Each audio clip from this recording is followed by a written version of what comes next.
கர்நாடகாவிலிருந்து காவிரி நீரை பெற்றுத்தரக் கோரி டெல்டா மாவட்ட விவசாயிகள் நடத்திய கடையடைப்பு மற்றும் சாலை மறியல் போராட்டத்தில் நாகை மாவட்டத்தில் இயல்பு வாழ்க்கை பாதிக்கப்பட்டது. சம்பா சாகுபடிக்கு கர்நாடகாவிடமிருந்து காவிரி நீரை பெற்றுத்தர வேண்டும், காவிரி மேலாண்மை வாரியம் அமைக்க வேண்டும், காவிரி பிரச்சினைக்கு மத்திய மாநில அரசுகள் நிரந்தர தீர்வு காண வேண்டும் உள்ளிட்ட கோரிக்கைகளை வலியுறுத்தி நடைபெற்ற கடையடைப்பு மற்றும் சாலை மறியல் போராட்டத்தில் மாவட்டம் முழுவதிலும் இருந்து 4000 கடைகள் அடைக்கப்பட்டிருந்தன. நாகை மற்றும் அதனை சுற்றியுள்ள புத்தூர், மேலவாஞ்சூர், சிக்கல், வேளாங்கண்ணி, மயிலாடுதுறை, கொள்ளிடம் உள்ளிட்ட 45 இடங்களில் சாலை மறியலால் பொதுமக்களின் இயல்பு வாழ்க்கை பாதிக்கப்பட்டது.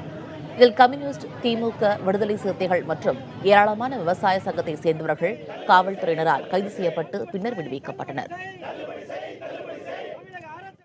காவிரி ஆற்று தண்ணீரை ஆண்டுதோறும் 192 டிஎம்சி கர்நாடக அரசு தடையின்றி வழங்க வேண்டும் என்று காவிரி நடுவர் நீதிமன்றம் தீர்ப்பளித்து 9 ஆண்டுகள் நிறைவு பெற்றுவிட்டன.